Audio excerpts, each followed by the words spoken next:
Welcome everybody to my LeetCode weekly contest 392 live stream.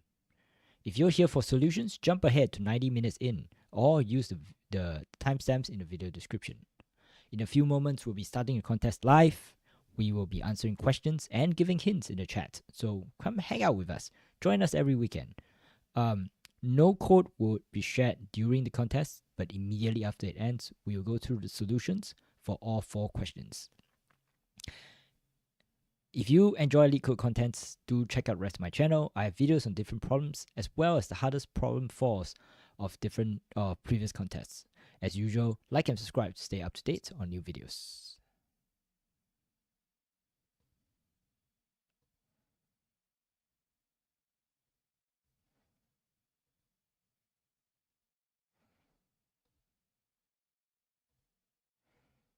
Okay, the contest has not started, so I'm just going to I'm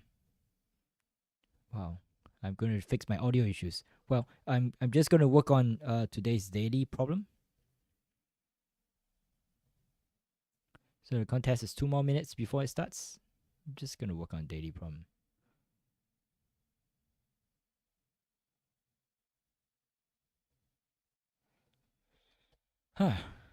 Yeah, I have a logic bug with this. This is the LeetCode daily problem for today/yesterday. So I think I have a logic problem here. I'm basically what I'm doing. So basically what the problem is you're supposed to see if this is valid based on the parentheses. The matching, the open must close the close must match the open. And stars, these asterisks can be open or closed. Yeah, I think I have a logic problem here, but either way, it's time to get ready for the contest.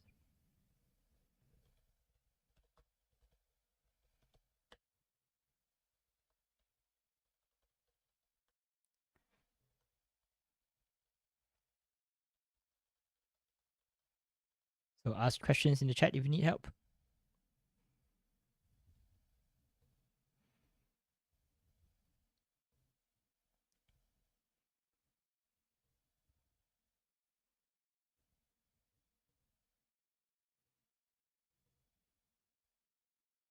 Okay, contest has begun. Good luck, everybody. I will look at chat sporadically. Hey, Junaid Ahmad. Welcome. Welcome to the chat. Remember, if you have questions, ask. I will try to get to you. I don't have my second screen today, so I will not have like one eye on the chat, but I will tab out to check on what's happening from time to time.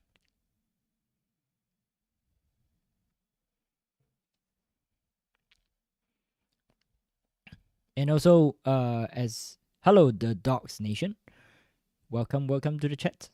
So work on problems yourself. I won't be sharing my answers, but if you have questions, ask in the chat and I'll answer you. So I can't share my answers because LeetCode doesn't allow you to share answers during the contest for obvious reasons.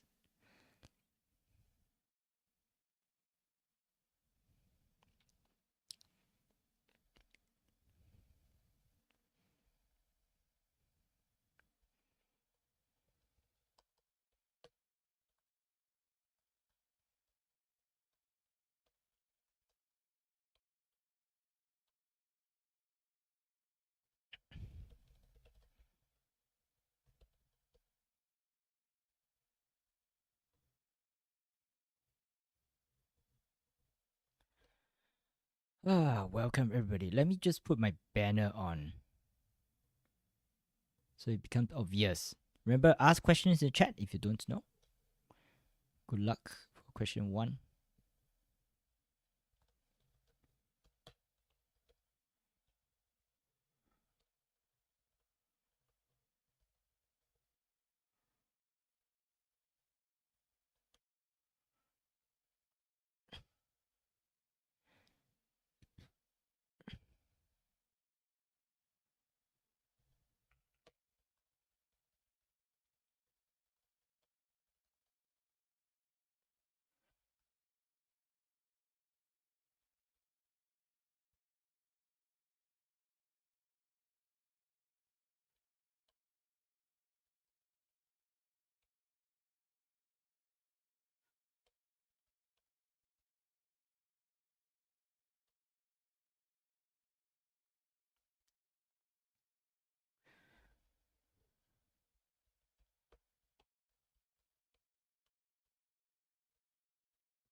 Hey, Rohan Sharma, welcome back. Good to see a familiar name. Good luck for the contests.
For folks who just joined us, welcome to the chat.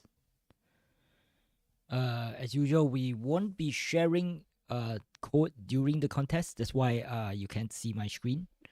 But work on the contest yourself. And we will talk about answers after the contest ends.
Hint for question one? Sure, no problem. Hey, Coding IT, how's it going? Hint for question one. No problem. Let me share. Now I'll share my screen. So basically what question one wants is you're given an array of nums length of the longest subarray of nums, they are either increasing or strictly decreasing. So if you have something like this, right? 1, 4, 3, 3, 2. So what you want to do is you want to see what's the what is the sequence that's commonly up. So one thing you can do is you just check the last guy. If your, for instance, 4 is up because it's greater than 1, 3 is down because it's less than 4. This is even. And then 2 is down. Right? So what you want to do is to find the sequence, the longest possible sequence of continuous ups or downs. So for this one, the longest continuous sequence is 1, 3, 2, and 4, 3. Yeah. So it's 1, 4. This is the up sequence. And then for down sequence, you have 4, 3. And then 3, 2. Right? So this is what the problem is asking for. So one thing you could do is you can just count how many ups and downs there are. Right? How you just label every guy like either a up or a down. So you see a down, that's you see like 2 downs in a row. Let me see if there's an example like 3, 2, 1. 3, 2, 1. This is a down. This is also a down. So you see 2 downs in a row. The answer will be number of downs plus 1, because there's one more in the beginning. Right? So what you do is you have a for loop. You just count how many ups and how many downs. I hope that was helpful. You basically have for loop. It compares everybody to the previous guy, and then you count what's the last time you had a number that was different from yourself. So the first guy will be 0, and this one is like a down because it's smaller. This one is a down because it's smaller. I hope that's helpful.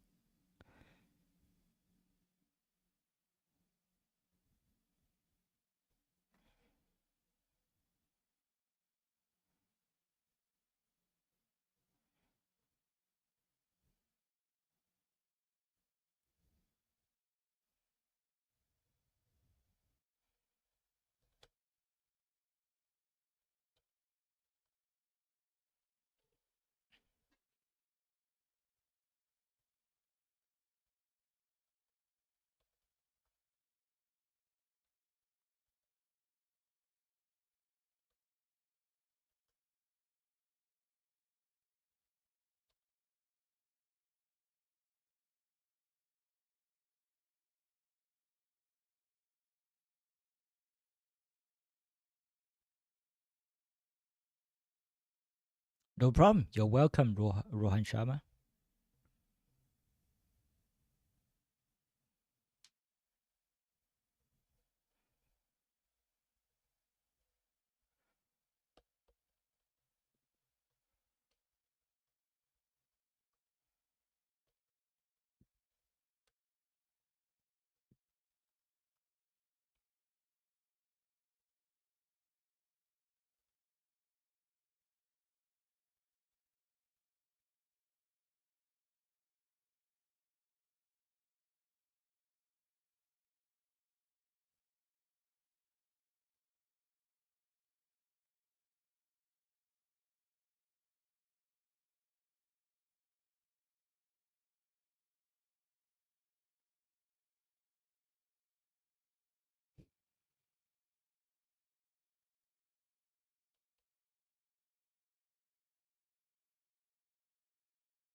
It's a really quiet night tonight. I think usually weekly contests, a lot of people don't join. I think because the time is a little bit weird.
Remember, you have questions, make sure to ask in the chat. Oh, this is a very, very quiet night.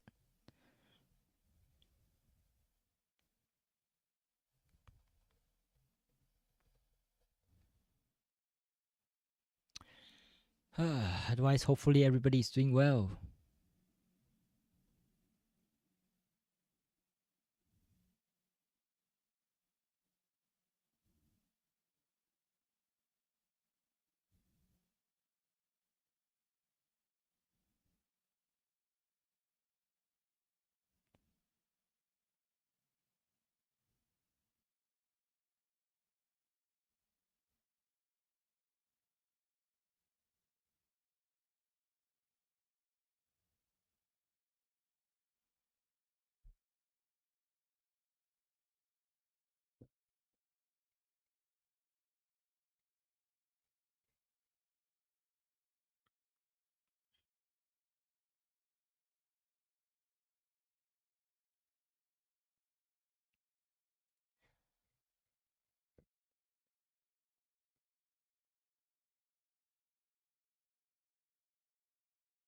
Okay, hi. I see some people in the chat. Hello. Hi, Manikadan. Explain question one first one logic. Yeah, Sunday morning 8 a.m. in India. Yeah. So Paras Bankoti, I'm gonna ask you not to share any code here. Just don't share any code here because you're not supposed to share code while the contest is running. But let me see if I can explain question one again. Okay. So question one, you're supposed to find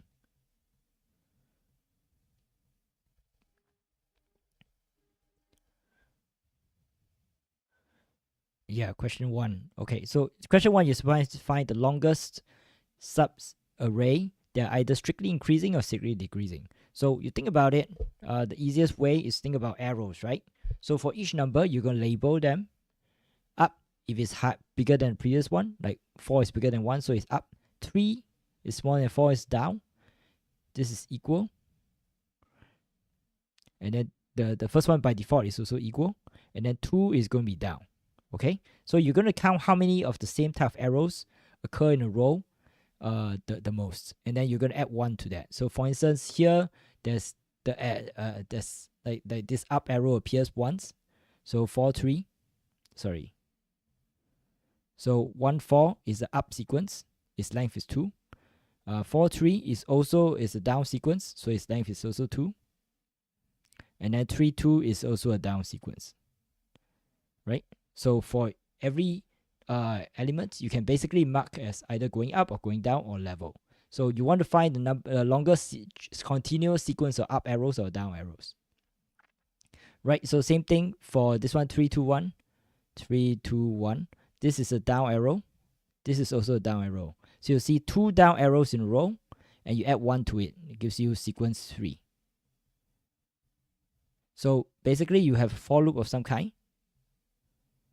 You keep going until you, if it's up, then you keep going up. When it's down, you keep going down. When the sign changes, or when it's equal, like this, 3 and 3, you stop and you count how many characters have passed.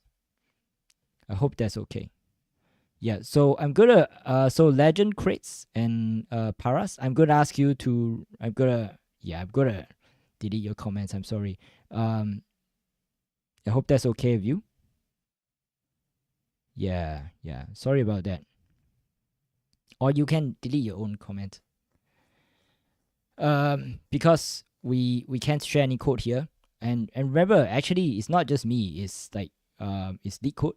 So if LeetCode is going to check all your contest submissions, they're just going to do like compare side by side, compare your solution with everybody else's solution. Is the algorithm very dumb? But if your solution is the same as somebody else's, then they will ban you. So yeah, so thanks a lot, Legend, for taking out the code. Yeah, that's why we have to have this policy. And also, you think about it, we're all here to learn, right? There's no prize for winning the contest. Yeah, thanks a lot, Legend. Sorry, I know you just trying to help, but LeetCode has very strict anti-cheating policy. So we want to make sure nobody gets caught in that. Yeah. So, and also you think about it, we're all here to learn. There's no prize for winning. So the best way to learn is to try it out yourself.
Interesting.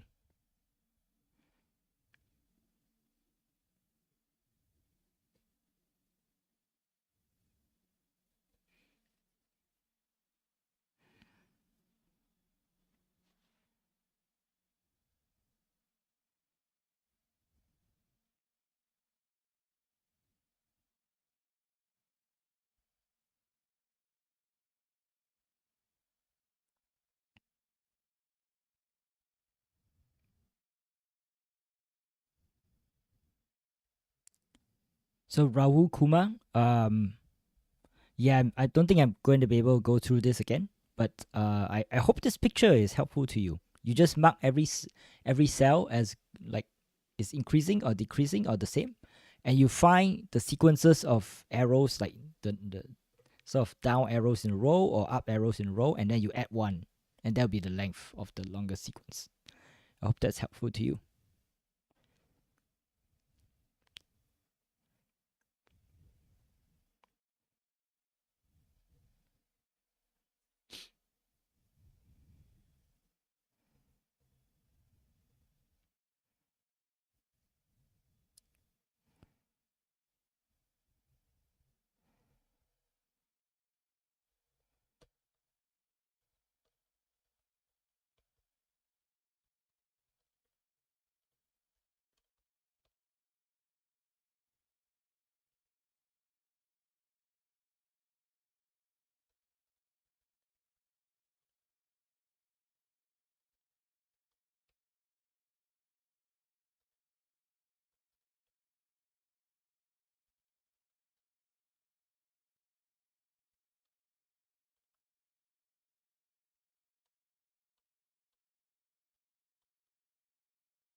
So let me let me read the chat.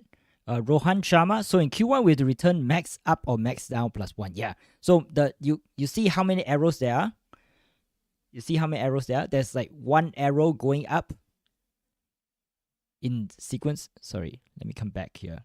You see there's two arrows, two down arrows next to each other in the sequence, right? So the maximum number of down arrows is 2, and then you return 2 plus 1, which is the longest sequence of strictly decreasing numbers. It's plus 1 because the first one is not counted.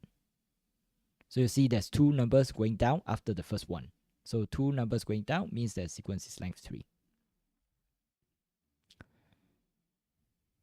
Let me see. Yeah, max down, max up. Plus 1 advantage. I'm getting one numbers 98, k equals 2. Can you explain question 3 for this test case? I'm still working on question 2. Sorry. So I'll get to question 3 soon. Please show me code. First, if how to. Yeah, so Manikan, this is, I don't think I explain question 1 again. I'm sorry. So Kamlesh Banka, welcome to chat. Welcome everybody to chat. Unfortunately, I cannot show the code here, and I'm gonna suggest not to show code. I can give you hints. If you want the actual solution, stick by to after the contest ends. We'll go through the answers one by one. But while the contest is running, I want to make sure that people don't copy code, right? So if you get caught with duplicate code, then LeetCode will ban you. They are pretty strict on this, and I want to make sure I don't get caught with duplicate code too. So don't share code in the channel. And if you think about it, you really want to learn, and the best way to learn is try it yourself. If you get stuck, it's fine, right? If you get stuck, it's fine. We're gonna go through the answers at the end of the contest.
I'm able to 1 and 3, but not getting 2.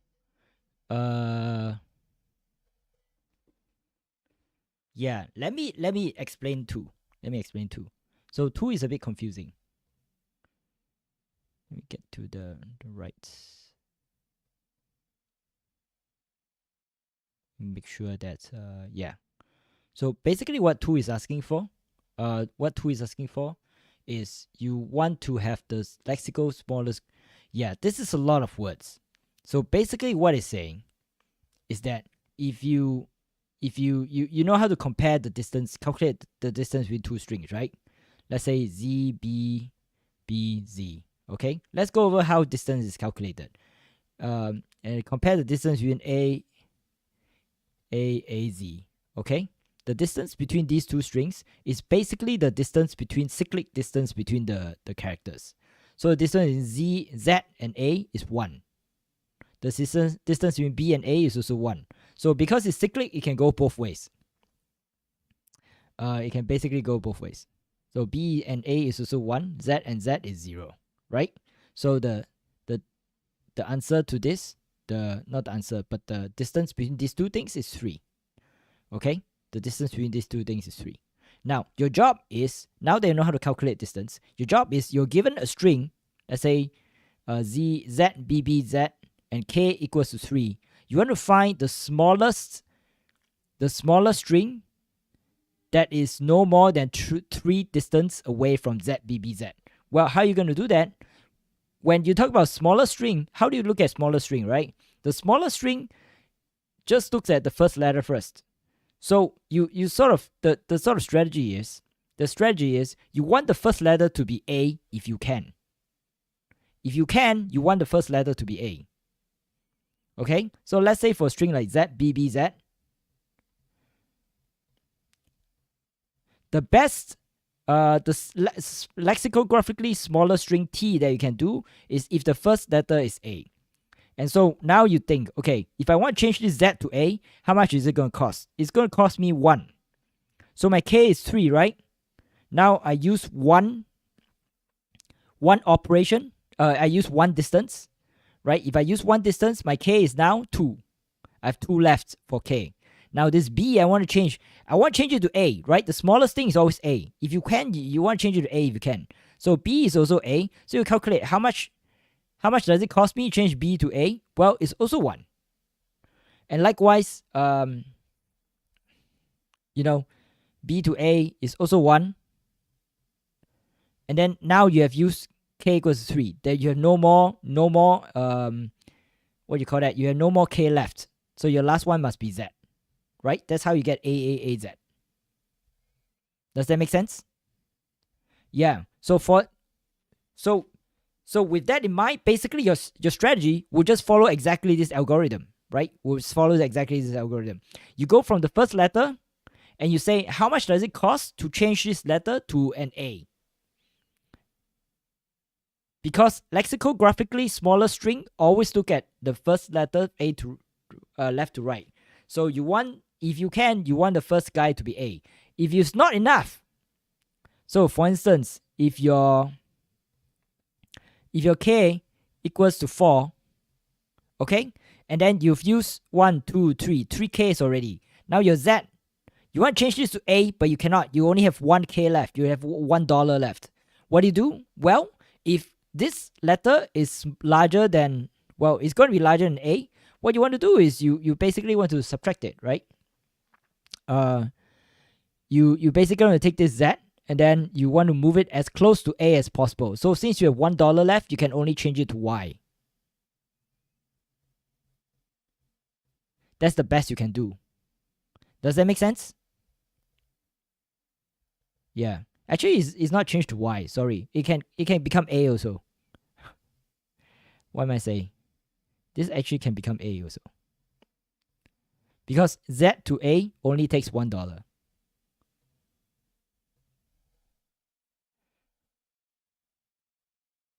Yeah. I hope that was helpful.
walk through the second example problem of question 2. Yeah, so I'm gonna ask people not to share code in this channel. Yeah, let me go to go to question 2 first, and then see whether I can help with question 3. So question 2, basically, just look at this picture here. You need to know, you're looking for walk through second example. Yeah. So second example is XAXCD, right? It's XAXCD. AXCD. Okay. So you have K equals to 4. So you sort of have $4 to spend. So think about it. How much does it cost to turn X into A? You want to turn X into A, it costs like YZA. It costs $3, right? It costs you $3.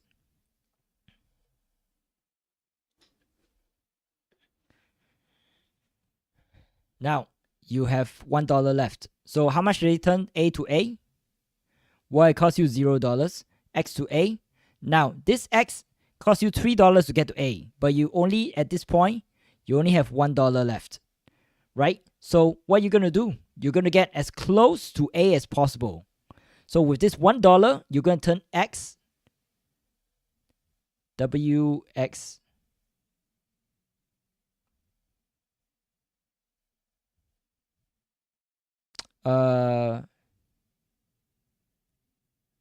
wait, why is it W? I think it should be Y. Not sure. And then you have to make the rest the same because you run out of money. So I don't know why this is W. Actually, that's a good question. Basically, you have $1 left. Oh, yeah. Sorry, my bad. So because you want to get as close to A as possible, right?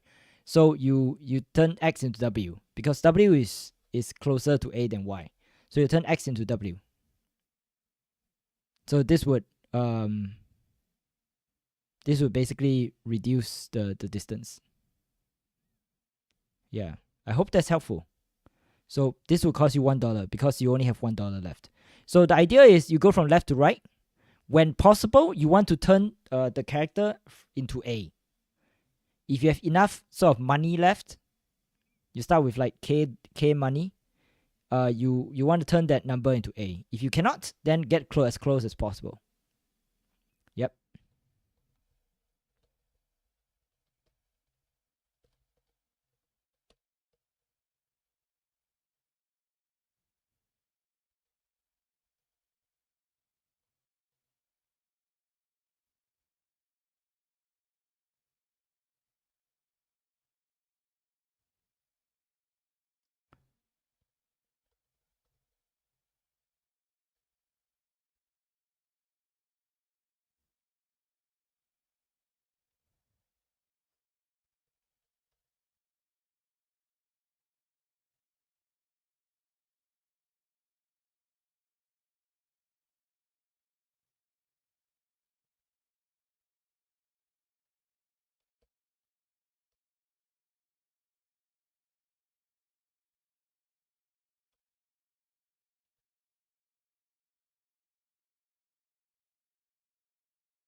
Okay, so hang on.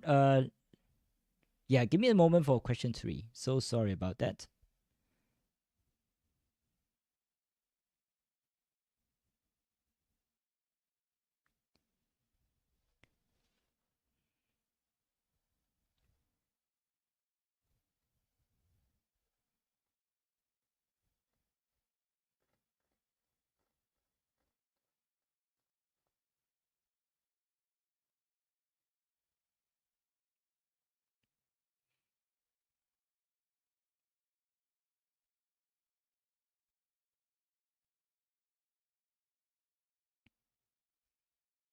Okay, So for question 3, you basically have to change the median.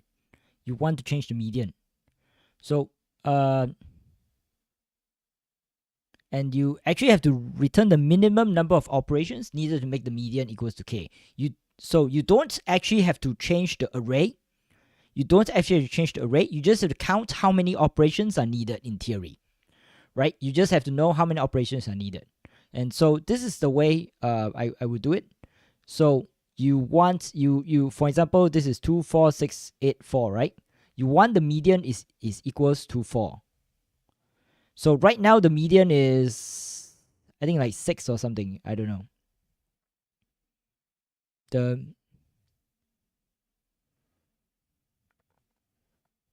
median is like 5, yeah, I think. Yeah. So in order to make this,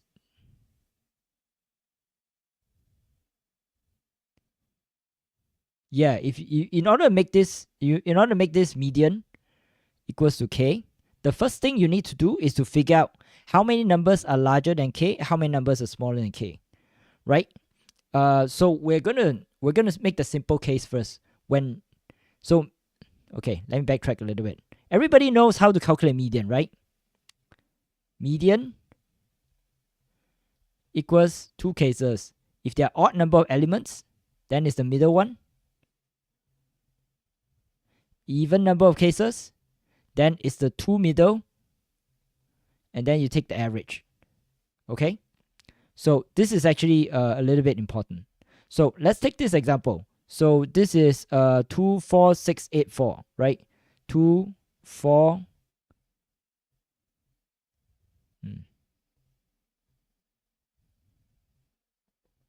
So this one here, 2, 5, 6, 8, 5. So it's 2, 5, 5, 6, 8. Okay? So the number of numbers, they are larger than 4. Right now the median is 5. So in order to get to make the median 4, you need to make the, sorry, I'm tripping on my words. You count how many numbers are there larger than 4 and how many numbers are there smaller than 4. Okay? So since there's only one number than smaller than 4, you get rid of the guy. And these are numbers larger than 4, you also sort of like get rid of the guy. You don't have to care about them. So the only numbers you need to care about are the numbers in the middle, right? So there are now 4 numbers. You need to take these 3 numbers, and then you need to make these 3 numbers median 4, which means that you have to decrease everybody who is larger than 4 until they are smaller than 4. Does that make sense? So essentially what you do is you count how many numbers smaller than 4, how many numbers are larger than 4. If there are more numbers larger than smaller, you take the largest S numbers and you get rid of them. So here there's one number smaller than 4 and there's 4 numbers larger than 4.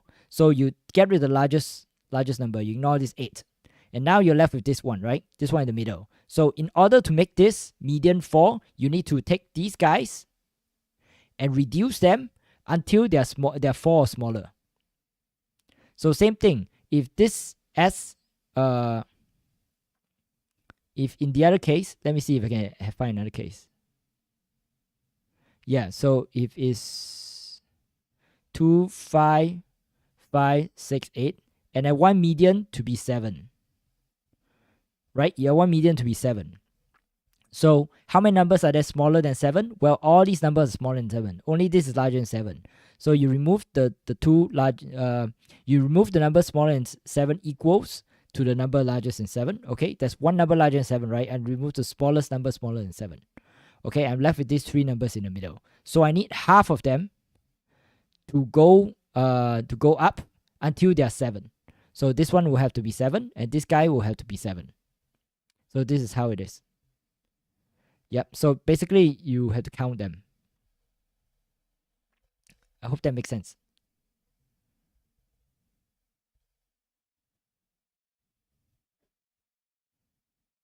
One, two, three, four, 5. 1, 2, 3, 4, 5, 6. Yeah, so this is the median here is supposed to be 3.5, but I don't know why it's considered 4. Yeah, that's a good question. I would have returned 1 on this. I will return 1 on this. The median is definitely, this is like, this is kind of weird example. Yeah. Yeah. But maybe what they do is they round off. Yeah. Maybe what they do is round off.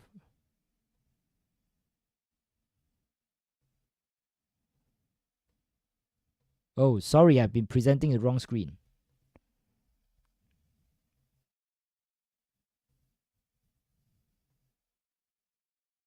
Yeah, let me try to present the correct screen.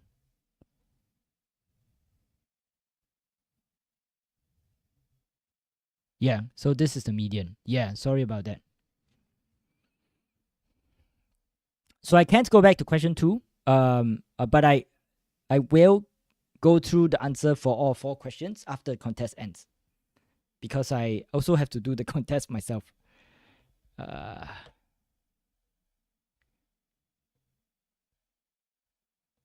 Sorry about that. Yeah, unfortunately I have to do the contest myself. Yeah, how is it calculating the median nums? The answer could be lesser than as given in example. Yeah, so yeah, I don't know why they calculate it like that. Maybe what they do is round off. I think what they do is just round off to the next larger number. I'm not super sure. Yeah, I'm not super sure. But try it out. Try to get the normal case first. Try to get the normal case first. With the odd number of numbers. Sure. I'll explain it one more time. So basically, what you want to do, right? If you have a if you have a sequence of numbers like this, right? 2, 5, 5, 6, 8. Let's say I'm going to sort them. I sort them first. So 2, 5, 5, 6, 8. Okay. What's the median right now? The median right now is 5, right? So how do you make it such that the median is 4? Well, you have to make this go down to 4. This has to be down to 4. And you have to keep going down until everything is 4, right? Does that make sense? So essentially what you do, one way of doing it actually, now that I think about it, is you just sort the numbers. You look at the middle. And then if the middle is larger than 4, everybody has to go down to 4.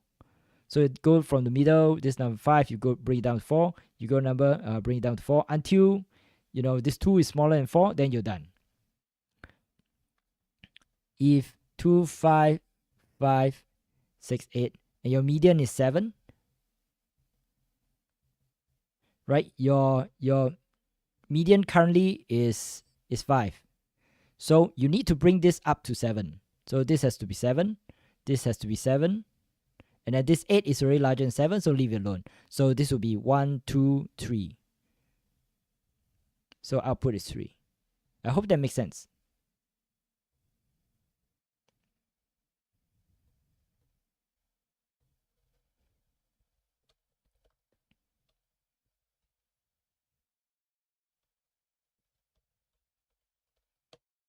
Yeah, So yeah, I'm pretty sure you can sort this because it's 2 to the power of 10 to the power of 5. So sorting will not give you a TLE.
Yeah, let me take a look at number 4. I've not gotten there yet, but let me take a look at number 4. Minimum cost walk in weighted graph. Directed weighted graph and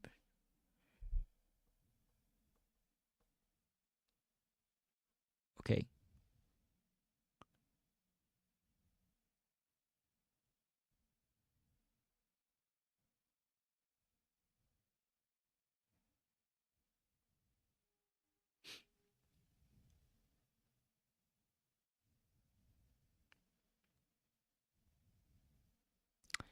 The cost of a walk is the bitwise end of the weights of the edges traversed during the walk. In other words, if the sequence bitwise end. Oh, interesting. Actually, I think So Aditya Lexman, for fourth one, should we use Dijkstra? So I've not done the fourth one yet, so take that with a grain of salt. I think you can sort of use Dijkstra, but you have to modify a little bit.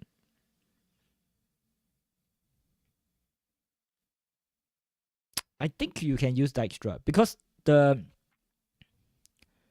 rule for Dijkstra's algorithm is that when you add another edge, it gets further and further. The cost becomes larger. Yeah, actually, I don't know. I don't know whether you can use Dijkstra. That's a good question.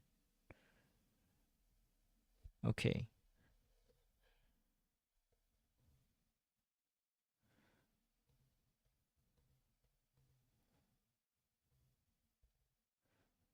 So 5 edges. Query goes. To achieve the cost of 1 in the first query, move on the edge 0 to 1, 1 to 2, 2 to 1.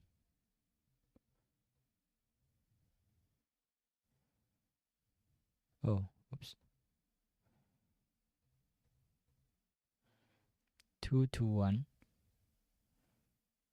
1 to 3, with 7.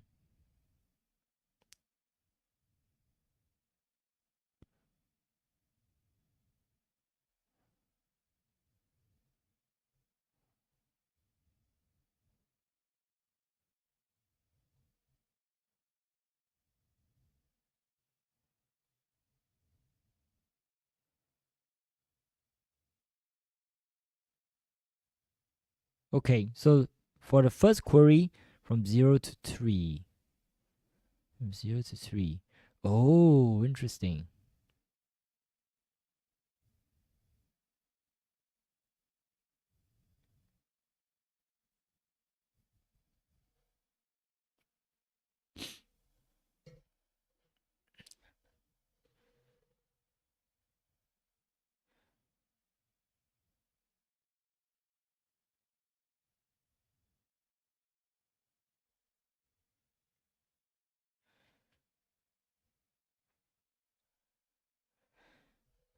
Sequence of 8 wedges encounter walk. Then the cost is calculated. Huh, interesting. Why is... Oh, okay, so you cannot use Dijkstra. I don't think you can use Floyd Warshaw. I'm not sure. Because the thing about Dijkstra and Floyd Warshaw and all these algorithms is that it assumes that when you... It assumes the further you walk, the more expensive your walk. Do you know what I mean? Yeah, Dijkstra will not work. The bitwise end for edges, so Aditya Lexman, yeah. So Dijkstra I don't think will work because the further you walk, actually sometimes you can make it cheaper. Like this, right? You want to get from 1 to 3? If you go from 0 to 1 to 3, it becomes your cost is 0 to 1 is 7, and then 1 to 3 is 7. Your cost is using like normal addition is 14, right? So if you have a normal graph, you have normal walk, taking a detour to 2 will make your cost even larger. But in this special weird world, your cost actually decreases because you go through this one. So I don't think it's Dijkstra and don't think it's Floyd Warshaw. I don't think so. I think what happens is you have to find the smallest path. Like, you know what I mean? You see this 1 and 2 is the cost is 1, right?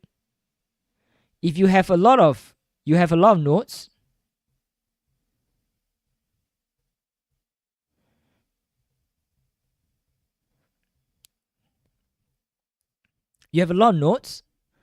I feel like the trick is to go to as many possible nodes as possible.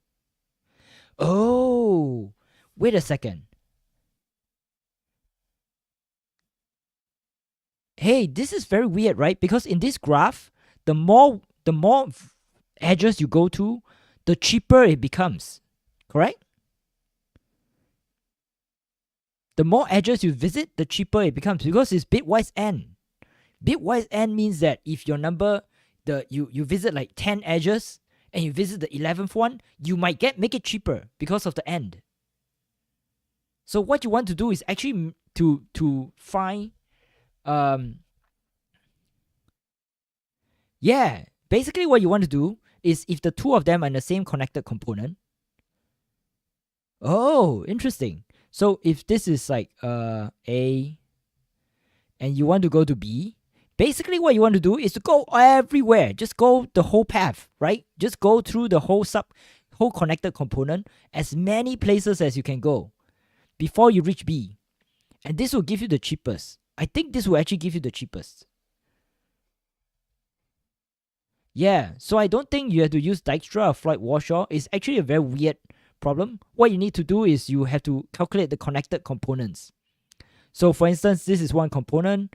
Maybe you have another component down here, C, D, okay? And then let's say this is 1, okay? So you calculate all the connected components. You take all the edges, all these edges, do a giant bitwise bitwise n to find what's the total cost. Because for instance, if this is 1, this is like 2, then anybody that goes through here will become 0. So you have to take all the edges in the connected component, do a bitwise n, and then all the edges in this component, do a bitwise n. Let's say this is 5 or whatever, right? So C to D is going to be 5. That's the cheapest you can go. A to B is going to be 0 because it's 2 and this 1. You do a bitwise n.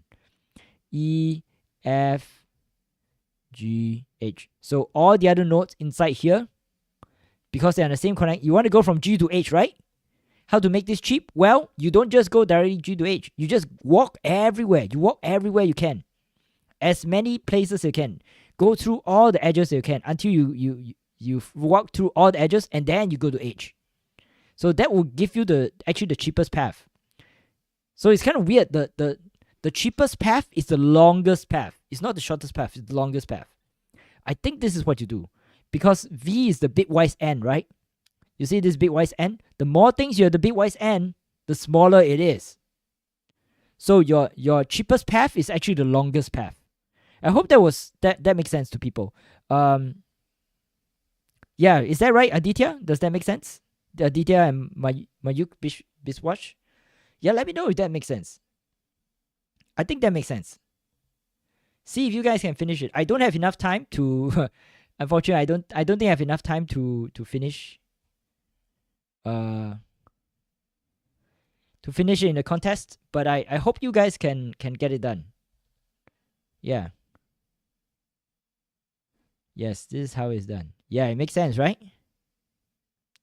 Yeah, the more places you go, the cheaper it is. This is so messed up. Yeah. So if you find all the connected components, and then you do a bitwise n of all their edges, that will be the cheapest path for any two nodes within the same connected component.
Nice, nice. Yes.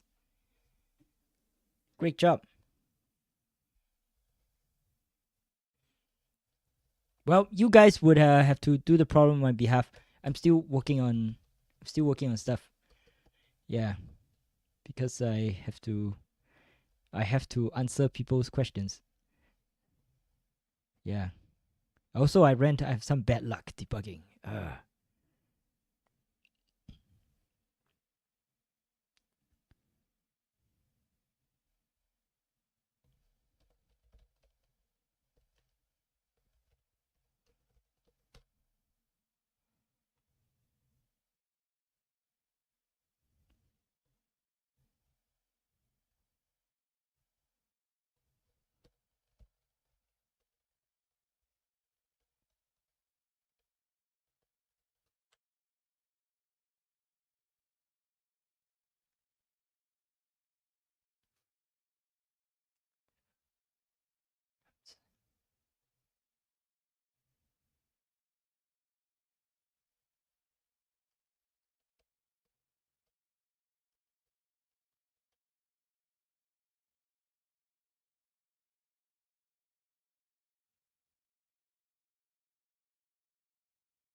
My LeetCode username is Alex does LeetCode, I think. I'm not super sure.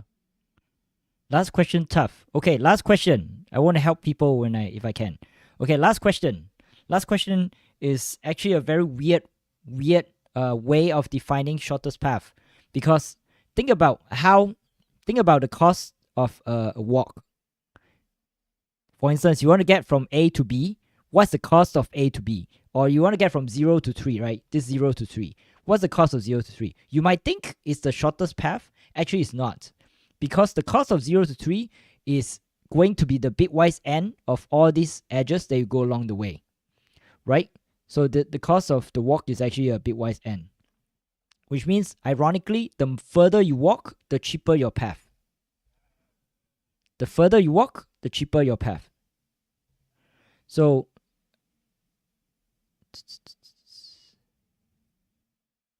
yeah, so Pratam, I hope that was this is actually for you. So if you think about it, if you want to get from A to B and you want a very cheap walk, well, actually you shouldn't get the shortest path. You should get the longest possible path that goes through all the possible edges. And then you end them together. You bitwise end all the costs of the edges together. This will actually give you the cheapest cost. The cheapest cost will be the bitwise end of the path and of the walk. And you want this walk to be as long as possible. You want this walk to cover every single edge you can. So you want to go from G to H. Do you want to go directly? No. Instead of going directly, what you want to do is go to B, and then you go to A, and then go to F. Go everywhere you can until as far as you can before you get to H. Yep. So you have to go as far as you can. And so if you do that, then your cost will actually be minimal. Because this very funny world, your cost is a bitwise n. And the more numbers you put in the bitwise n, the cheaper it becomes. So with that in mind, what you want to do, what you can think of is then you can think of the graph as these connected components. So in any connected component, you want to get from one place to another, the cost is the same. Your strategy is to walk everywhere along this connected component, up, down, left, right, middle, everywhere you can go until you touch every single path in this connected component before you get to your endpoint. Okay? And if you do that, then your cost will be minimal.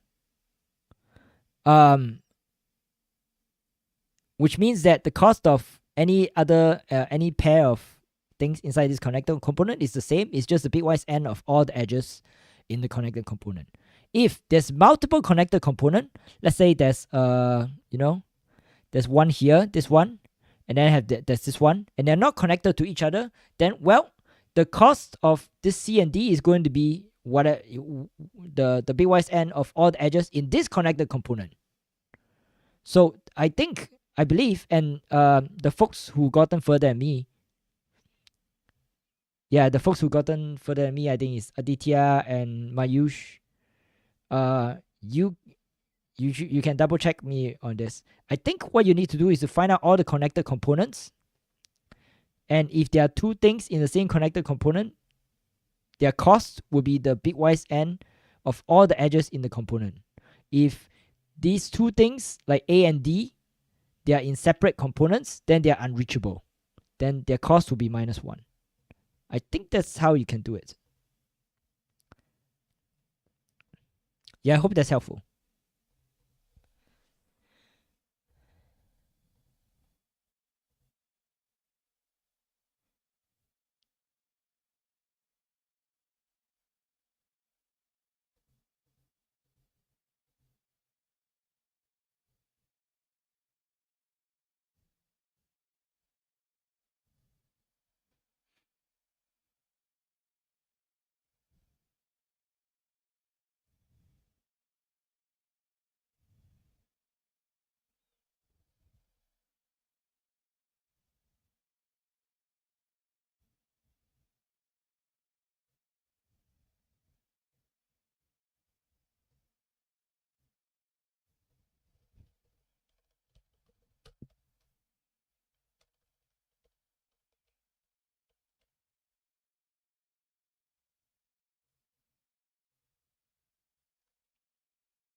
Yeah, I think already visitor node. According to the description, yes.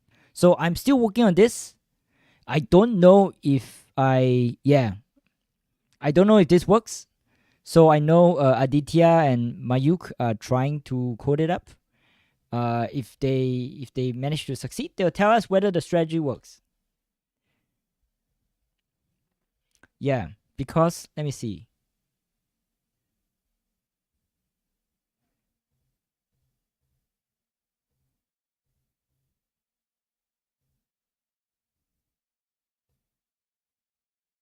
It says here, a walk may visit the same edge or vertex more than once. So it can visit the same edge or vertex as many times as you like. According to the question, I think I'm going to make that assumption.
Yeah, I'm late too. Gotta get cracking. I see whether I can finish the last question.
Yeah, the best way is to visit every single edge before reaching the target.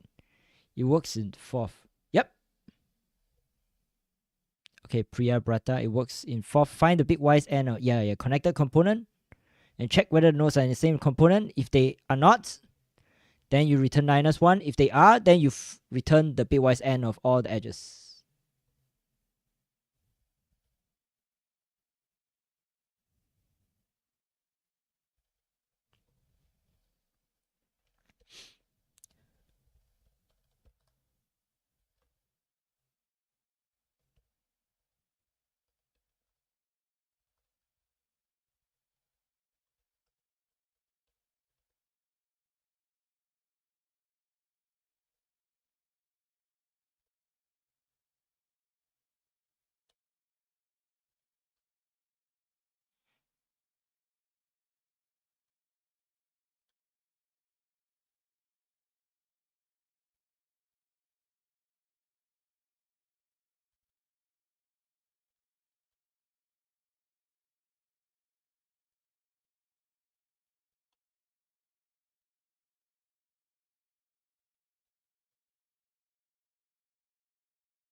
Okay, so it works. Ah, damn it. So close. Congrats, Aditya. Very close. You have 5 minutes. See, you can fix it. Yeah. 5 minutes left to competition.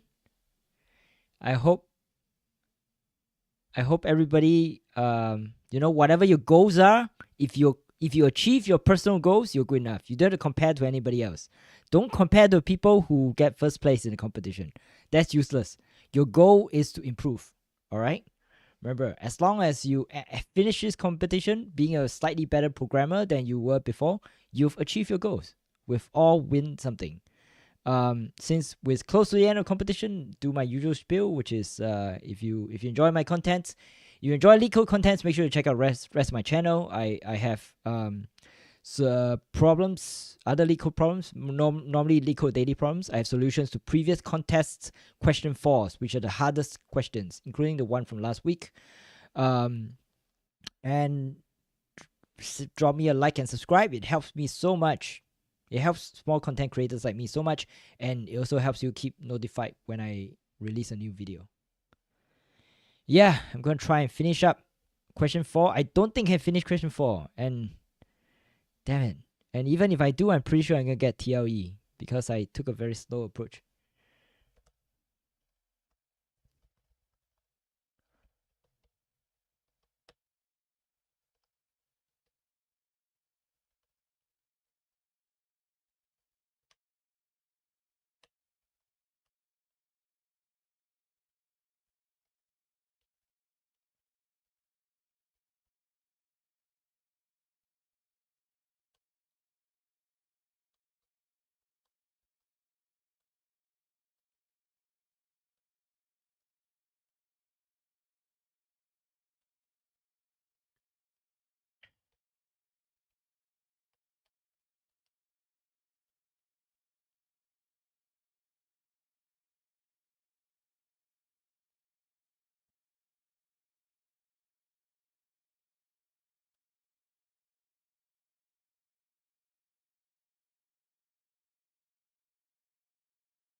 How do you do the connected component? Yeah, you know what?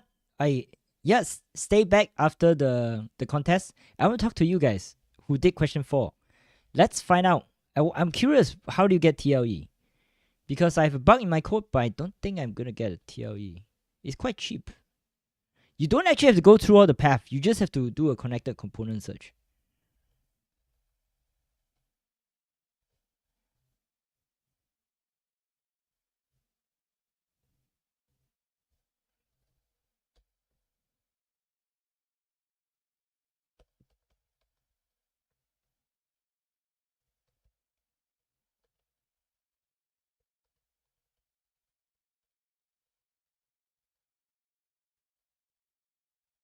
Yeah, I'm not gonna finish. I'm not gonna finish this.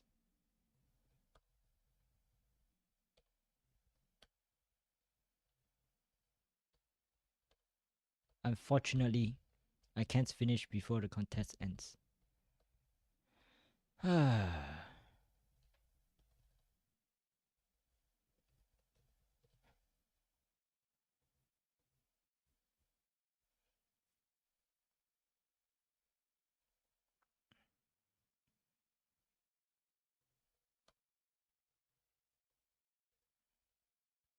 Okay, I think the contest is over.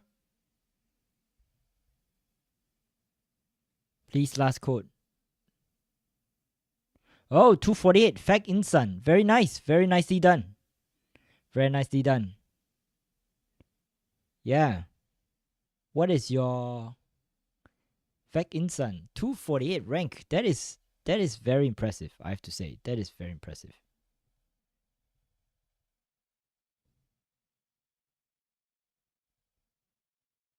Yeah. Let me see.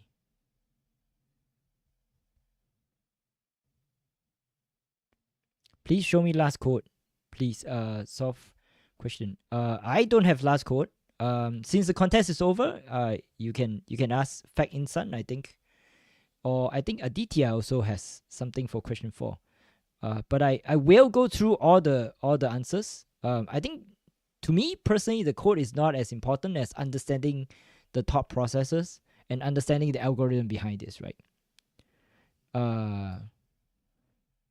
Once you understand all these things, then you can replicate the code. And also, when whether it's tech interviews or whether it's like real life programming, you're not going to be in this condition where you need time pressure to write this kind of code.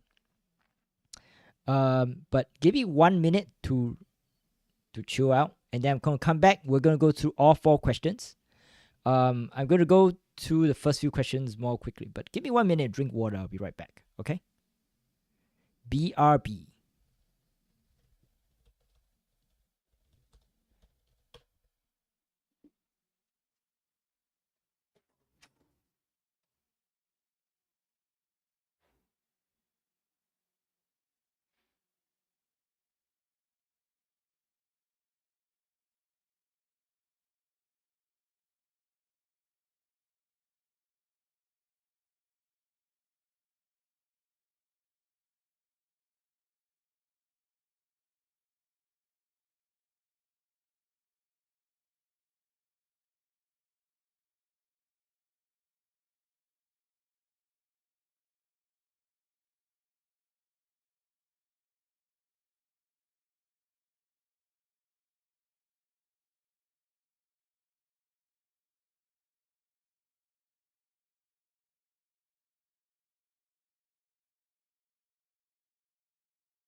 Alrighty.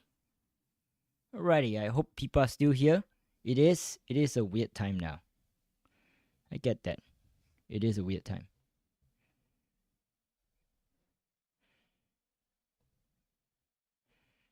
Alright. Great interaction. Thank you, Venkatesh. Yeah. We're gonna go through the solutions now. Okay. Let me bring back my doc because I have to do a spew every time. We are discussing solutions for LeetCode Weekly Contest 392. Jump to specific questions using timestamps in the video description. Check out the rest of my channel. If you enjoy LeetCode contests, like and subscribe to stay up to date on new videos. So we're going to go through the answers for this weekly contest. We're going to go through one by one. Starting with question 1 to question 4. This is actually not super difficult, I think. I think the question 4 is actually easier than normal question 4, but the question 1, 2, and 3 are harder than normal 1, 2, and 3. But it's just one man's opinion. Let me make sure I share my screen, because I always have like 1,000 screens going on. I have one screen to do the contest, one screen to... What's your LeetCode username? My LeetCode username should be Alex does LeetCode.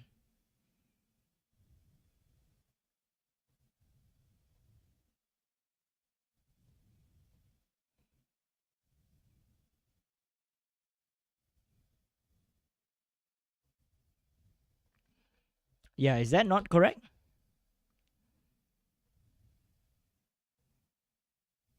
No, it's not. Let me look it up. Huh.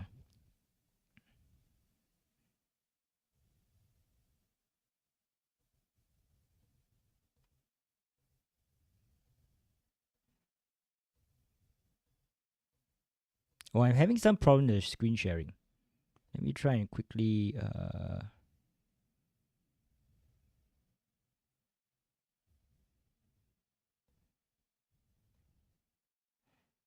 Sure. Alright. Alright. I see it.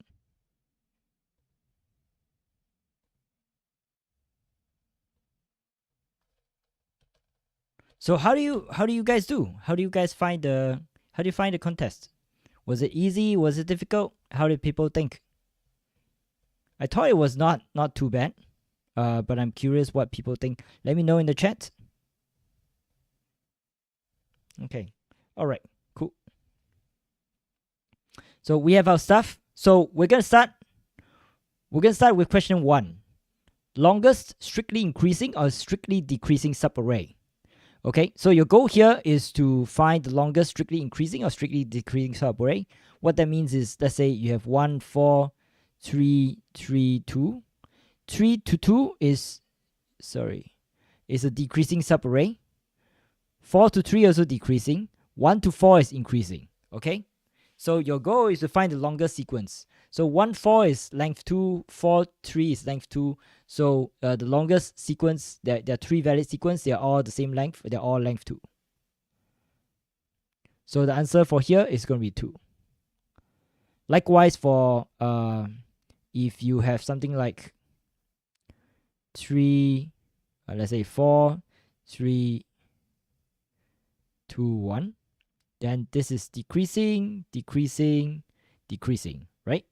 So you have 3 decreasing, so the answer is going to be 4. This whole array is a sequence that is decreasing. So how are we going to do that?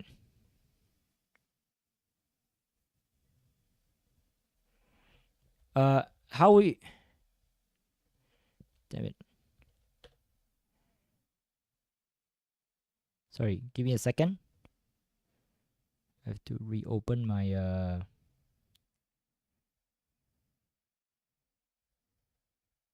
my chat. Yeah. So how do we do that? Well, to do that, basically what we want to do is we have to check for every new number. We have to check: are you going up, going down, or staying the same? Right? If you're going up, make sure the previous guy is also going up.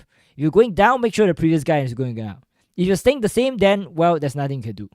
So basically, what you do is I have a best, which is the longest one, previous at direction. So I'm going to go one by one.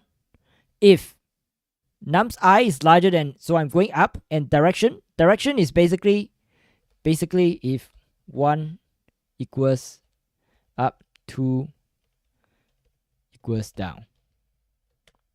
So I'm going to check if nums I is going up and direction is not going down, then direction equals to 1. Likewise, if nums I is going down, is smaller than the previous one, and direction is not equals to 1, that means direction is equals to 2. Okay, so this is just to set the direction. And any other case, you basically say, well, I'm going to check, right? Any other case, that means I'm changing direction. Any other case means I'm changing direction. If I'm changing direction, what do? Well, if I'm changing direction, then I will calculate what's the longest break I've seen so far. So pref is basically the last time I was following this direction. So for instance, when I equals to 1, pref will be this guy, this 4 over here. So the best sequence I've seen is basically is going to see what the pref is.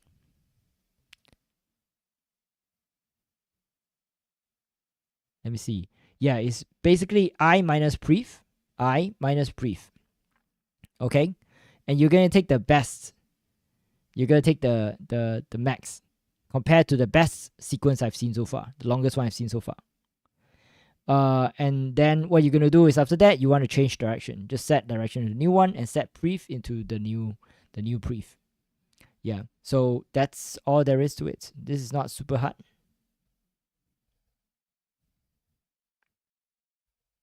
Okay, so the second one is lexicographically smaller string after operations with constraint. Okay, so what you want to do here is the following. You want to take a string and you want to make it as small as possible. Lexicographically smaller string. So lexical, you want to make it as early as early in the dictionary as possible. So if you want a word to go as early in the dictionary possible, what do? Well, you change the first letter to A. Right? If you can. And then after the first letter is A, you change the next letter to A. So you want to start going from left to right. Each letter, you want to change as many letters to A as possible. So you look at and as possible within your cost. So for instance, let's say K equals to 3.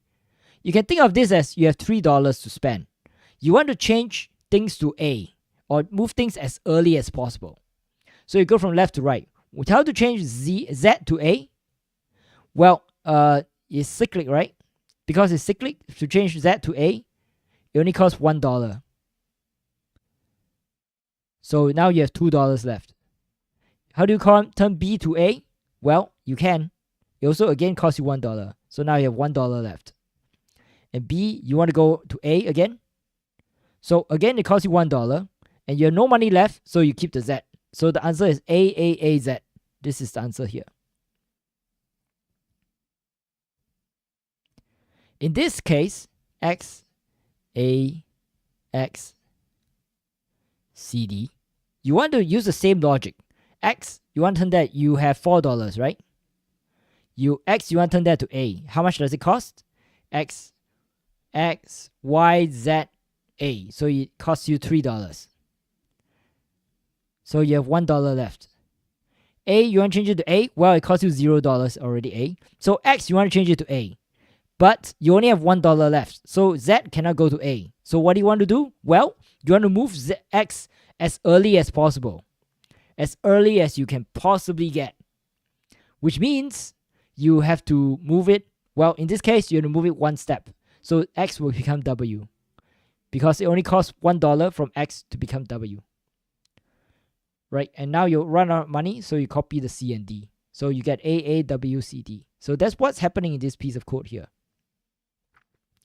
Essentially, D is the distance from that number to A. You want to see, am I able to move all the way to A? If I can go to A, I'll use A. If I cannot go to A, right? If the cost is still within K, then I deduct that money of the amount of dollars, and then I turn that letter into A. If I cannot become A, then I will move it as far up as I can, and then I will append the rest of the string, these guys. Because I've run out of money, I cannot make any more changes.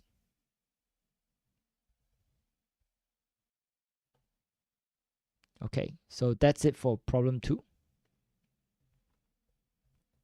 So problem 3. Minimum operations to make median of array equals to K.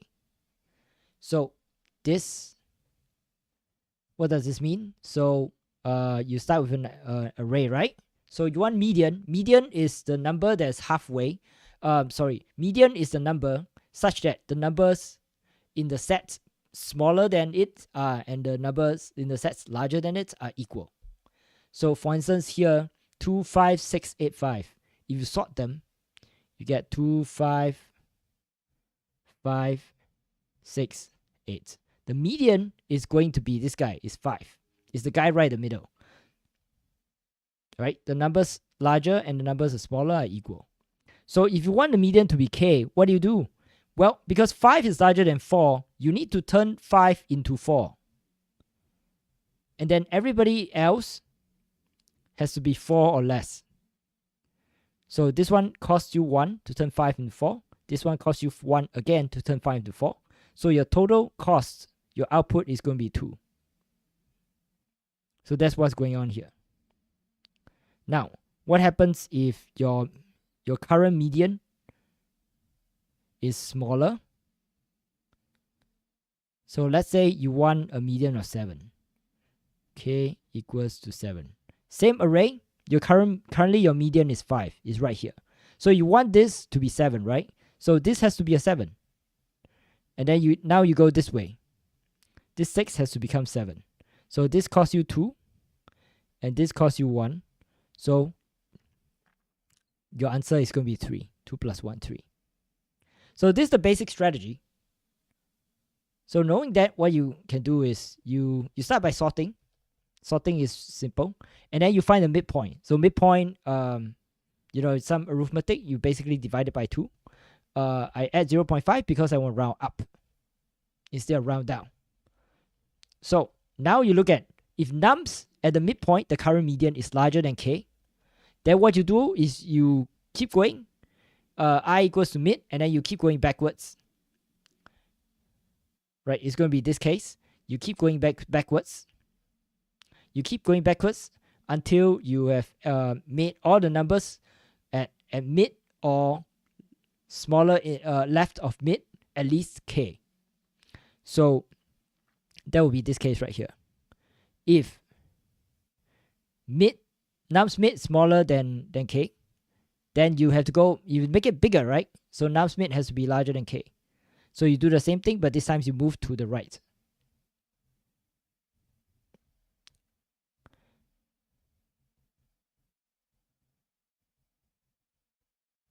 So you want K, nums mid is this guy, right? You want this to be 7. What do is you want to turn this into 7. And then you keep going, turn this into 7. Okay, and this 8 is already larger than 7, so I'm going to stop here. So this costs 1, and this costs 2. So this is what's happening in this line over here. Count minus plus equals K minus nums I. And when you're done, you're done. Okay. So for last question, I think the last question, question 4. Question 4 is the most interesting. I think I hope some people in the chat actually managed to get it. I feel like I got it, but close is no cigar, unfortunately. So let's read question 4 and see what it's asking for. So you basically have an undirected weighted graph using this standard notation. And what you want to do is you want to find connected components. You want to find, backtrack a little bit. So you're the graph. Basically what you want to do is you're given a query, which is a list of queries. And you want to, for each query going from 0 to 3, you want to find the path that is the cheapest possible path to go from 0 to 3. And you know the cost is going to be, here is 7, right? This is 7. And this is 1. Okay, so your first instinct is to use Dijkstra, right? Your Dijkstra tells you to get from 0 to 3 is going to go through these two 7s, and it's going to be 14. But the question is very interesting. The question says that the cost is calculated as a bitwise n. The cost of a walk at u and ending at v is calculated at the bitwise n of all the weights of the edges traversed during the walk. In other words, if the weights of the edges encountered during the walk is w1 to wk, then you basically take the bitwise n of all these edges. So coming back to here, the cheapest way to get from 0 to 3 is just directly 0, 1, 1, 3. But the cheapest way is actually not that. The cheapest way is 0, 1. Oops. The cheapest way is 0, 1, 1, 2, 2, 1, and then 1, 3. It has to go through this 2. And you notice that when it goes through this 2, it actually becomes cheaper, which is sort of counterintuitive. Why is it cheaper? Because the cost of the walk from 0 to 3 is the bitwise n of all the edges on its way. Okay, and what do you know about bitwise n? This bitwise n is basically 1 and 7. Sorry, it's basically 7 and 1 and 1 and 7. Well, what do we know about bitwise n? Well, we know that bitwise n, the more things you put in it, the smaller it becomes. Which is sort of backwards, right? Because this means that to get the cheapest path, you actually have to walk as many edges as you can find. The more edges you walk, the cheaper your path. So imagine in a larger connected component, let's say, I'm going to dump this.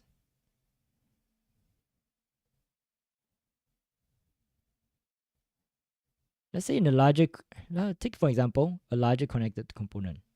We have, let's say, A, B, C, D, E, F.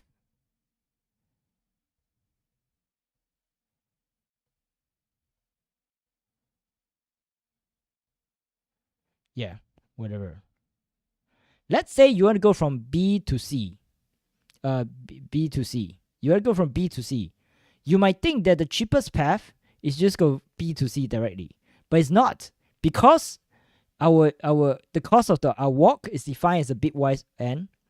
The cheapest path is actually if you go through all possible edges. You go through all possible edges, and then finally end up at C. That will actually give you the cheapest possible path, because the more edges you add to bitwise n, you actually the cheaper it becomes. So essentially, the cost between any two nodes in the same connected component is actually the same. You want to get from A to B, or you want to get from F to E, the cost is the same. Just walk through every single path you can find. The more paths you walk, the cheaper it becomes. However, if a node is in a different, let's say M and N is over here, if they are in a separate component, then they will have their own cost. So you can't get from C to M. So basically, the way to solve this problem now becomes apparent. You have to take this graph and break them up into connected components. And for each connected component, you have to find the cheapest paths between that, inside that component. So for instance, this is the example. 7, 7, 1, right? In this example, 4 will be one component, and then 0, 1, 2, 3 will be another component. Every node in 0, 1, 2, and 3 the distance from every node in 0, 1, 2, and 3 to any other node within the same component is going to be the bitwise n of all the edges here. The distance of any of these guys to 4, because they are separate components, is going to be -1. So that makes your query really, really easy. It doesn't matter how many queries you have. It's actually really cheap. Okay, so how do you want to do this in practice? Well, the first step is to sort of find all the different connected components. So the way I did it is like this. You basically have components. I have weights. Weights is the weight of the component. Remember the cost of any two nodes in the same component is the same, right? So basically what I do is for each UV and cost in H, I check if I can find U or V in current already found in components. If they are and they are the same, then I update their costs. If not, then I just add a new one. If they are different, then I merge the two components. So that's what's going on here. So the first step, this giant for loop here, is to calculate the components. And at the end of this first step, what I would see will look something like this. Component 0, 1, 2, 3. That's component 1. And then component 4 is going component 2 is just number 4. And then the weight is going to be this at 1 and 7 and 7 is going to be 1. And then this, I don't know what it is. This is undefined. This is like none. Okay. So with that, all I have to do is to check if my query is UV. Let's say my query is where's my query? 0334, right? 0334. If it's 03, 0 and 3 are in the same component, I return 1. If 3 and 4 are in different components, I'll return -1. Because they're in different components, they're unreachable. So that makes the whole thing quite quick. Yeah. So this code is close to working, but there's some bugs here that I need to figure out. I think some people in the chat actually managed to use this idea and managed to complete the question. So congratulations to them. Unfortunately, I was not able to finish it up. But that's all. That's all for today's contest. I hope this was helpful to you, and see you next week. Bye bye. Bro, show your LeetCode username. Yeah, I don't know what my LeetCode username is. Alex does LeetCode. Is this the one?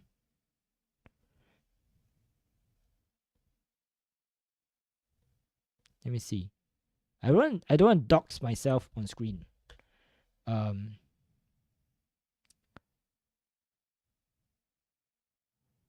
Let me see my account. I think it's just Alex does LeetCode with dashes between them.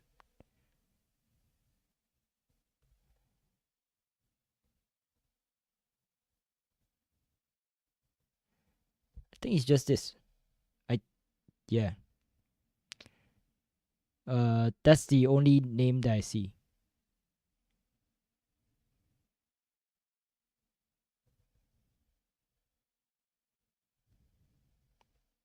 Yeah, let me know if that's what you're looking for. Rohan Sharma. I don't know why you're asking me, but if you're gonna check my rank is not very good. So I'm gonna tell you that. You might be disappointed. But you know, the goal of this channel is to learn something. So good. All right. Thanks a lot. Okay. Any other questions by folks in the chat? I think most people are gone by now. Rohan Sharma, how do you do? Do you manage to get all 4 questions, or how many questions do you manage to do?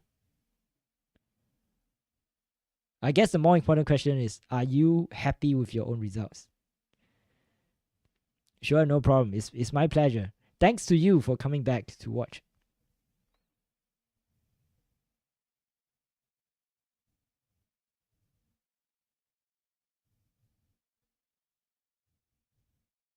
Okay, all right. Thanks everybody. I'll be signing off. See you guys next week. Bye bye. Yeah, no problem. One question is fine. As long as you get better every time.